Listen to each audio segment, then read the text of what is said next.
chosen pronunciation of Hebrew refers to the pronunciation of Hebrew that was chosen by the people who revived the Hebrew language. This is essentially what they wanted modern Hebrew to sound like. This is the pronunciation that they wanted modern Hebrew to have. For example, they wanted the sixth letter of the alphabet. In modern Hebrew, they call it Vav. But in the chosen pronunciation of Hebrew, it's called Wow. Wow. They also wanted there to be a difference between the last letter of the alphabet, Tau, when it has a dot and when it doesn't have a dot in it. When Tau has a dot, it's pronounced as T, like ta, like in the English word top. When it doesn't have a dot, it's pronounced as TH in the English word thin, so like th.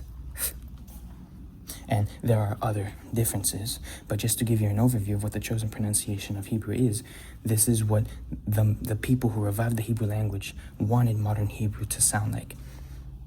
And the image I have provided on the screen is from the Academy of the Hebrew Language, and this is the decision that they came to. And this pronunciation of Hebrew is largely based on the Sephardic pronunciation of Hebrew. And we can see the Sephardic Hebrew's influence on modern Hebrew. For example, why do you say ata? Ata means you. Why do you say ata instead of ato? In Ashkenazi Hebrew, it is ato. But that vowel, the kamatz vowel, in Sephardic Hebrew is ah. And because modern Hebrew is essentially a mix, let's put it like that. It's a mix of Sephardic Hebrew and Ashkenazi Hebrew.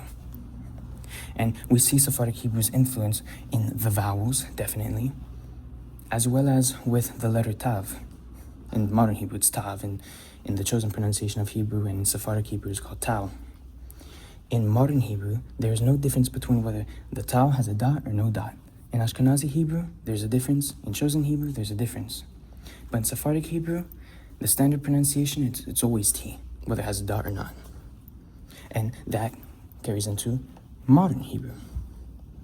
So we can see Sephardic Hebrew's influence on modern Hebrew and Ashkenazi Hebrew's influence on modern Hebrew.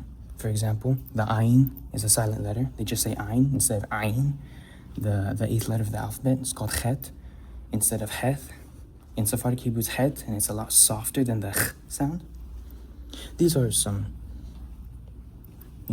differences between the pronunciations, but just to give you an overview of what chosen Hebrew is, it is essentially the pronunciation of Hebrew that the people who revived the Hebrew language chose. This is what modern Hebrew is supposed to sound like.